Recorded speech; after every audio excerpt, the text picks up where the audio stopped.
Hi and welcome. It's Jennifer McGuire. I hope you're having a wonderful day.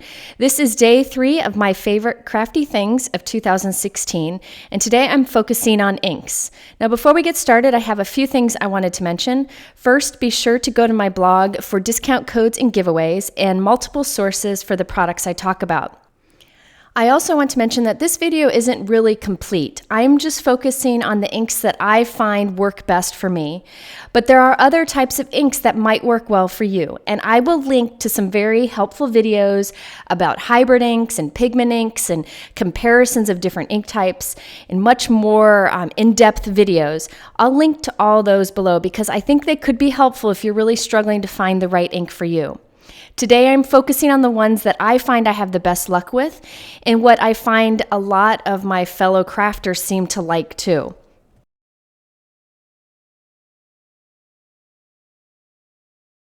Now last year I compared inks to shoes, how everybody needs something different out of a shoe, how everybody wants something different out of a shoe, how everybody's feet are a little bit different, so how a shoe fits might be different for different people. Well, that's the same thing with inks. Everybody stamps a little bit differently. Everybody uses different cardstocks, different types of stamps. So just because something works great for one person doesn't mean it will for another. So I encourage you, instead of going and buying a whole line of ink, to instead just try a few. And by all means, mix ink lines. Just grab the colors that you like most and don't think about the inks. After all, we don't wear one brand of shoes. Most of us wear a few different brands for a few different things. So keep that in mind.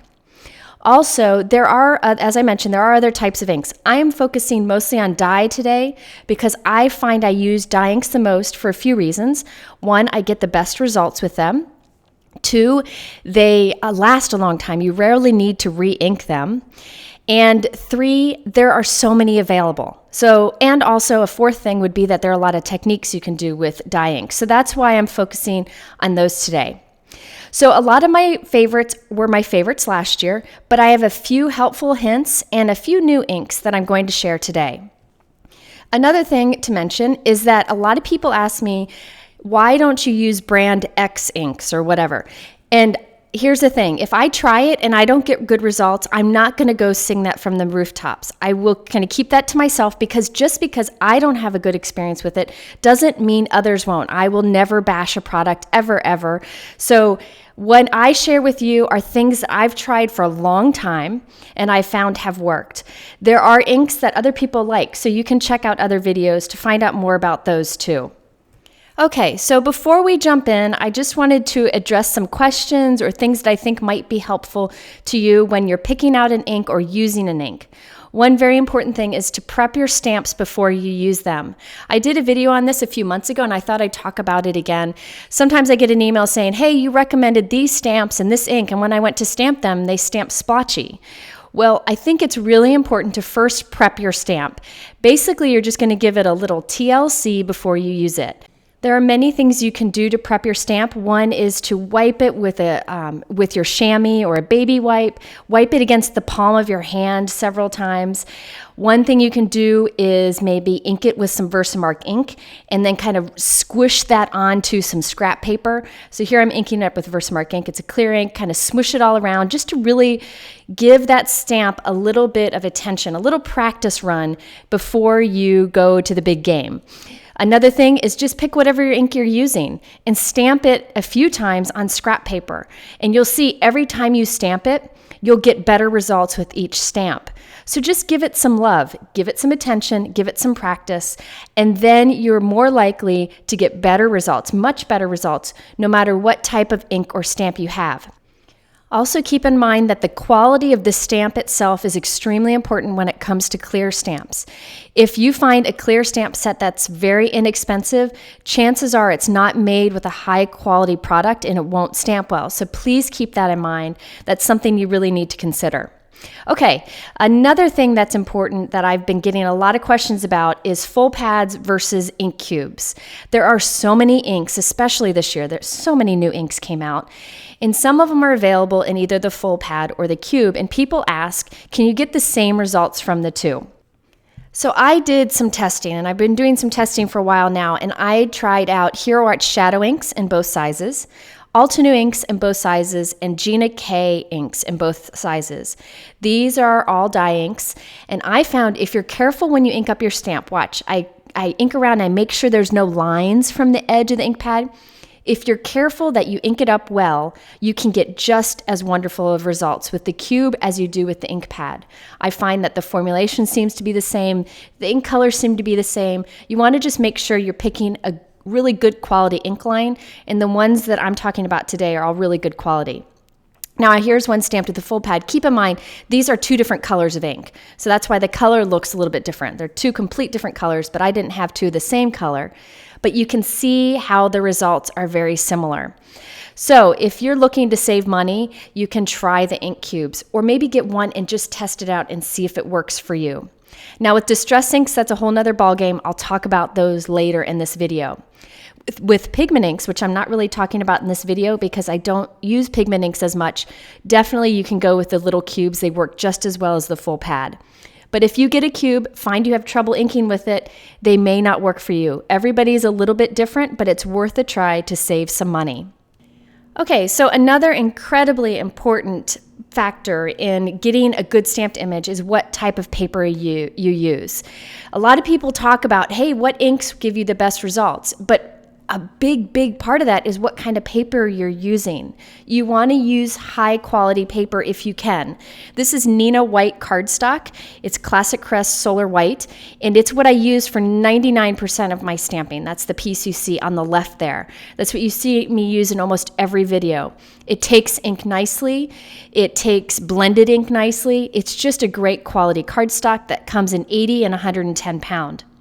Now, that little strip you see on the right is Bristol cardstock. It's a very smooth cardstock that I like using for some techniques. But when you stamp on it, it stamps differently. It's not necessarily bad, but it is different. These cardstocks feel a lot the same and they seem a lot the same, but they take ink very differently. It's hard to see in the video, but the Neenah is much smoother than the Bristol.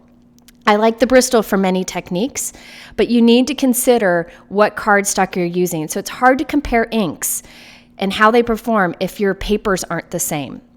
So you might want to try different inks with whatever cardstock you happen to be using. It's hard to see here, but the Neenah is making a more solid image right away, whereas the Bristol is a little bit splotchier. It just doesn't take the ink. It doesn't absorb the ink as much. So please keep that in mind. You know, we spend a lot of money on our inks and on our stamps and on our dyes, but we really should invest some money into a good cardstock. You can save up or maybe ask for a Christmas gift a ream of Neenah cardstock or another really good white cardstock because it really will help you get better results. You can see the difference in the red there, that the Neenah looks much better. So it's something to think about. Please don't forget the quality of the cardstocks. I'll talk about paper in another video, but really, you have to think about the paper when you're thinking about the ink. And by the way, the Neenah cardstock that I recommend isn't the one that you get like at Walmart or an office supply store. It's the Classic Crest Solar White, which is super high quality. Check out the difference between those two black ones. It's hard to see in the video, but it's significant in real life. The black on the Neenah is much blacker.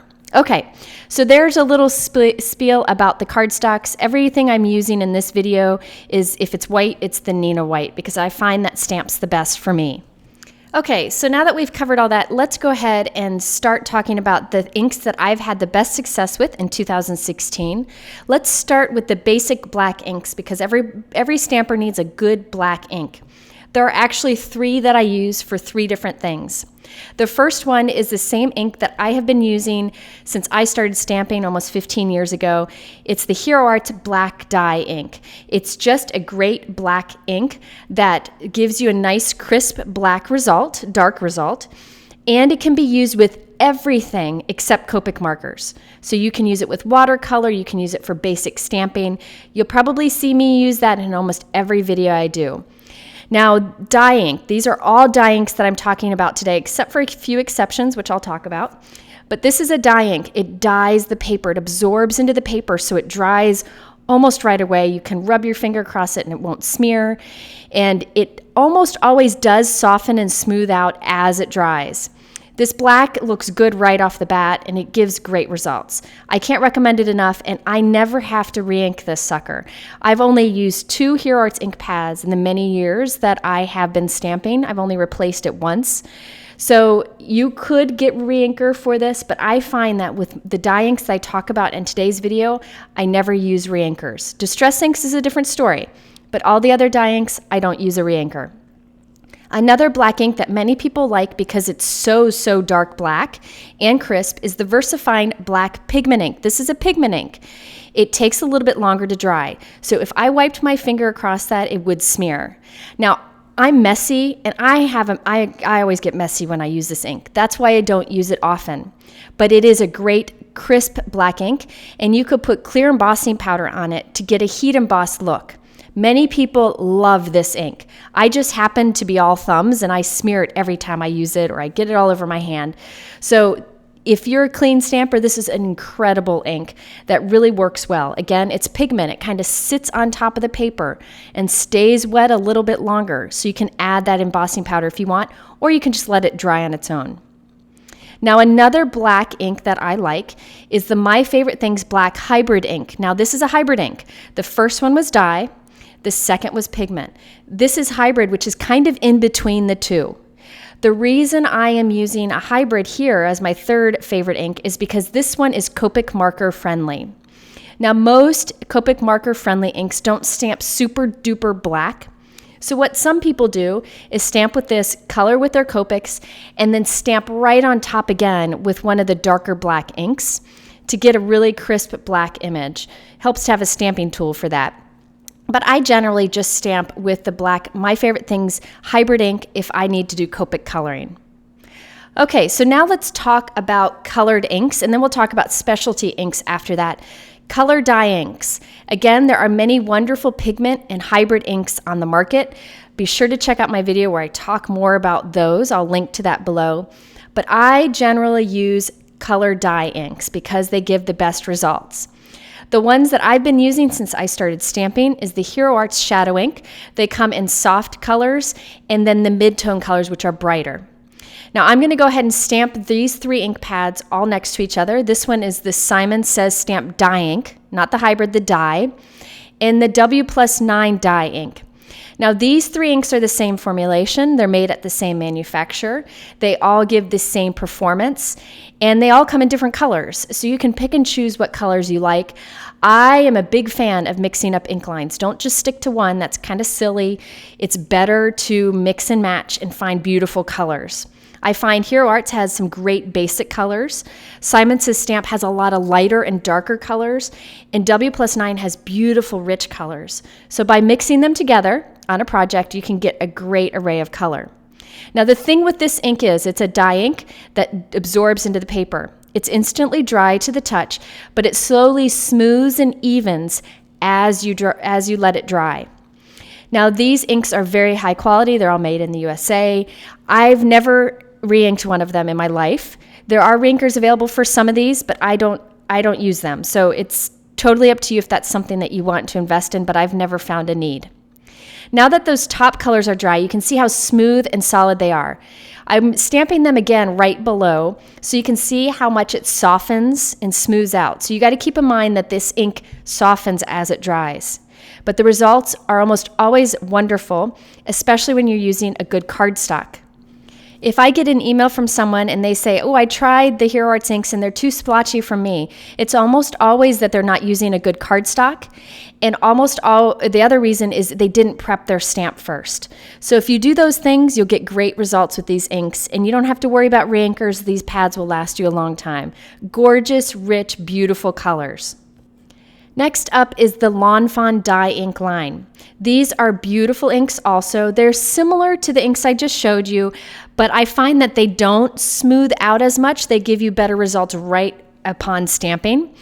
There aren't as many colors available in it, which is a good thing, because if you're looking for a line that you can start out with, the Lawn Fawn line has all your basic colors, really good colors, a good red, a good pink. You can start with that and add in whatever you want. A similar ink is the My Favorite Things dye ink. You can only get this on their website, I believe, But their dye ink stamps very similar to the Lawn Fawn. Nice, solid results, great array of colors. I mean, they've got a boatload of colors. And they have cardstocks available to match, and Lawn Fawn also has some cardstocks too. That might be something that's important to you also, that you have cardstocks available. Okay, so those are 2 other inks. I'm going to be using the My Favorite Things inks more now that I've bought a lot of the different colors, so you'll see those in videos.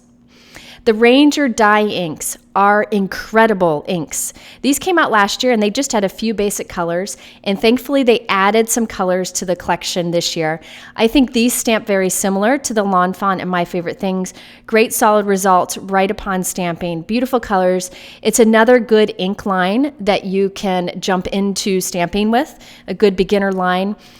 Gorgeous colors. I'm glad they added some. I'm going to be using these more often because of that. I think they have reinkers available, but again, I don't find that this type of ink needs reinking often. Another beautiful line is Gina K Designs dye ink. Now, I got a few of these maybe about a year ago, and I was playing around with them, making sure I liked them before I recommended them, and they stamp great every time. They're just gorgeous. Gina K has many great inks. They have matching cardstocks and envelopes, the whole 9 yards. It's another great ink to consider, and you can only get it on the Gina K website. Next, we have the Altenew Crisp dye inks. I use these often in videos. These are beautiful inks that stamp well and come in gorgeous colors. But what's best about the Altenew dye inks is that they have color families of light, medium, dark, and extra dark. This takes all the guesswork out of figuring which inks look good together, and also works well with layering stamps, where you want to stamp different light, medium, and dark on top of each other to get a realistic looking image. However, they're great for your basic stamping also. So these stamp well. I do find that you really want to make sure to prep your stamp well before you use them, and then the ink will take to the stamp beautifully. So these inks are available in the full pad individually, or you can buy the set of a color family in the full pad, or you can get the set in the cubes. So the cubes is a great way to save some money and maybe allow you to get more colors. So that's something to consider. And by the way, all the inks that I've talked about so far in this video, and actually in the whole video, are all high quality inks. So you don't have to be concerned about that. And all the companies are wonderful if you have any problems with the ink pads. So these are the dye inks that I recommend. Remember, there are pigment and hybrid inks that are wonderful, and some people love those types of inks. And there are some other inks that have come out recently that I'm still testing out before I let you know what I think of them. So just play around with different inks. Maybe try one of each and see which you're happiest with. And by the way, light inks, no matter what brand you get, light inks are hard to get great results with. So just be patient with them and give them a little bit of extra practice, and usually you can end up with a good image. Okay, so now there are other helpful inks that I think are either essential to have or are good to have.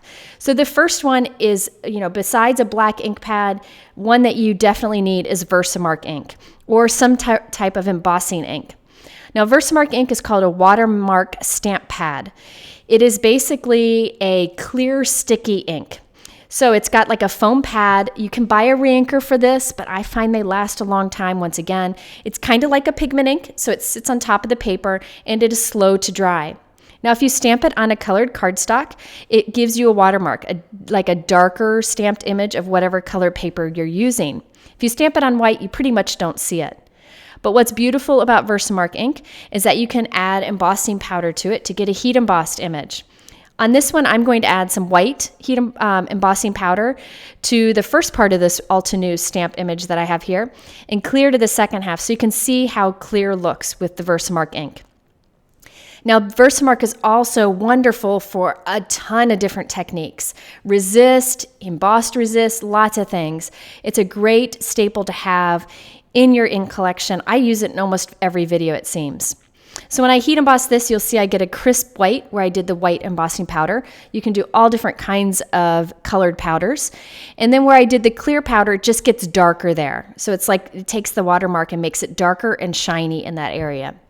I'll talk a little bit about embossing powders later in this series, but this is one ink that you definitely need, and it is available in a cube if you prefer to have that size. Next is the Hero Arts Unicorn White ink. I use this ink quite often also. This is a pigment ink. It will stay wet for a while, so you either want to heat set it or give it lots of time to dry. So a pigment ink means it sits on top of the paper. So now with white inks, you're never going to get a super crisp white ink image on top of a colored cardstock. The only way to get that is to use white embossing powder. Then you'll get a super white crisp image. However, this kind of white ink is beautiful on the dark cardstock because you can get a soft background. You can do beautiful inking techniques. You can do shadow stamping or ghost stamping techniques with it. There are many techniques using unicorn pigment ink or any kind of white pigment ink. I encourage checking this ink out if you've never used it before. You can do a search on unicorn white pigment ink on my YouTube channel or blog and see lots of techniques using it. Two other pigment inks that I've been having a lot of fun with lately are the Delicata White Shimmer and Black Shimmer ink pads. Gold has been popular for some time now in this ink line, and there are other metallics, but I really like the white and the black. These are pigment inks, so they'll stay wet, so you want to be sure to heat set them to make them dry. Now it's hard to see, but the black ink has some shimmer to it. I just wanted to stamp it with a sentiment so you could see that it does give you a crisp image if that's what you're looking for. But when you stamp it with a solid image, you can see more of the shimmer to it. It's hard to capture it in the video, but there is a soft, subtle shimmer to this. So I'm going to go ahead and stamp it a few times. You can see it's a nice black ink. And when I tilt it in the light, you'll see a bit of that shimmer. Again, you don't want to touch this right away because it stays wet for a bit. But once you heat set it, it'll be fine. It does seem to dry faster than most pigment inks. Now there is also the white shimmer ink pad. Now this is when you first stamp it, you're going to be like, wait a second, I don't see it. It's very subtle on dark cardstocks. However, when you tilt it in the light, it catches the light. So it's great for like a subtle background, or you can stamp it several times on top of each other to intensify it. It's really beautiful. You'll barely see it when you stamp the sentiment, but watch, when I tilt it in the light, it's gorgeous. But what I am finding I use this ink for the most is for creating soft backgrounds, maybe inking it over a stencil with either my finger or an inking tool, and you get this beautiful shimmer to your cardstock. It's just gorgeous. I'll show you an example in a moment. But you can see how you can really intensify the shimmer when you're inking it instead of stamping it. And here when I tilt it in the light, you can see how the light really captures it. It just gives a beautiful look to it. You can even stamp the white shimmer on white cardstock. When you're looking directly at it, you won't really see it. But again, when you pick it up and kind of tilt it around, you can see that shine to that image. So you could do a subtle tone-on-tone background with a little bit of shimmer to it. Here's an example where I created clouds with this ink on a navy cardstock. You can see how beautiful that metallic looking shimmer is. So those are just some fun inks to have if you're looking for something new to play with. Now, two other inks that I really like are newer, and these are great for techniques. The Simon Says Stamp Barely Beige and the Simon Says Stamp Barely Blue. Now, the purpose of these inks is that you can stamp them and they're super light, very light, but then you can trace over them for no-line coloring techniques. That's when you do coloring to it to make it look like there's no outline image. This is a beautiful stamp from Gina K Designs, and I thought it would be a perfect example for this. Now, you could stamp this just for a light ink, but what it's meant for is to color over with Copic markers or watercolor over to get a no-line watercolor or coloring technique. Now, you're never going to see me do that on my YouTube channel because I'm not good at that technique. But I encourage you to check out Christina Werner's YouTube channel. She has some great no-line techniques, and these inks are perfect for that. So if you're looking to trace an image, these are two great soft inks. Okay, now I'm going to talk about Distress ink. Distress ink is its own little ink world. It is a unique ink unlike any other ink, and it's one that I really highly recommend. Now, Distress inks I don't use often for stamping, but I use all the time for techniques. They are wonderful for techniques. I cannot recommend them enough. Now, they react with water, so they're fun for like watercolor techniques and different background techniques. And they also blend beautifully with an ink blending tool like you see here. Now, here's the thing with Distress inks. They are different than other inks in that they do need re-inking more often. But that's great because the re-inkers can be used for wonderful techniques too. So what I recommend doing is not get the full ink pad. I use full ink pads in my videos because that's what I started with. They now have the mini cubes available. They work just as well, and you can get the reinkers then also. Now, the ink blending tool is a wonderful tool to have. You can either Velcro the foam to the bottom of a full ink pad, or that little foam fits perfectly into the bottom of the mini distress ink, so you can store the matching foam there. So I have one foam for each ink pad. I really like the distress ink tin that you see here. They hold the distress inks great. And they hold other ink cubes great too. So keep that in mind. If you have other ink cubes, you can store them in these tins also. If you have never seen distress inks in action, I recommend checking out videos. Just do a YouTube search on it and you will see so many wonderful techniques with distress inks. This is something you definitely want to ask Santa for Christmas because they are wonderful. Now, if you're looking to play with reinkers, you can get a DIY ink pad. This is an empty ink pad. Ranger sells them in distress ink pads or in the Ranger dye ink pads, but they're ink free. So all you do is you fill them with whatever reinkers you have. You can mix colors to create your own color, or you can do stripes of color to get maybe an ombre ink pad. These are a lot of fun if you have reinkers on hand, a great way to kind of get more out of them and have some fun while doing it. Okay, now before we go, there's a few things I wanted to mention about inking. I have this little package of white dots, and what I do is I ink them with the ink color and I stick it on the side of the pad. The reason I do that is the ink lids aren't always the same color as the ink pad themselves, and the pads, dye ink pads, look darker than the actual ink color.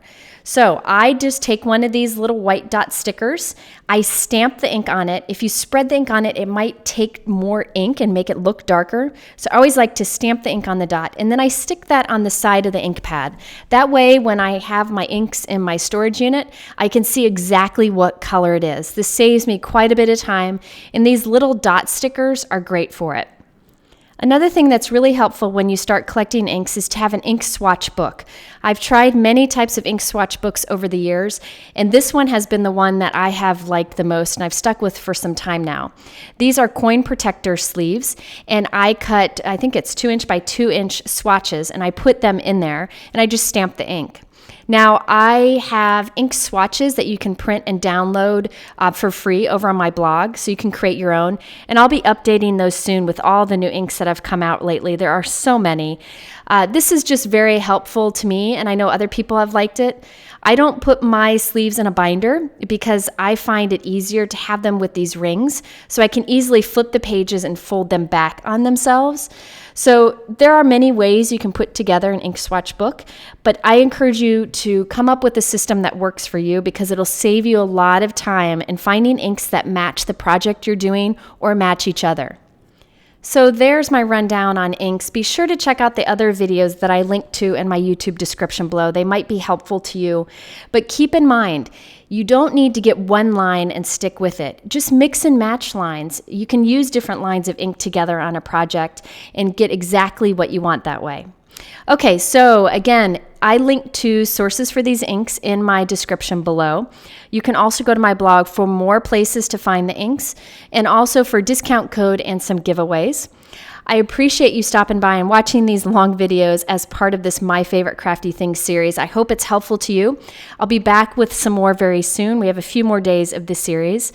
In the middle, you can check out my ink video from last year, which might be helpful also. And you can click the playlist of all the different My Crafty Favorite Things series for this year. Thanks for watching. We'll see you soon and have a great day.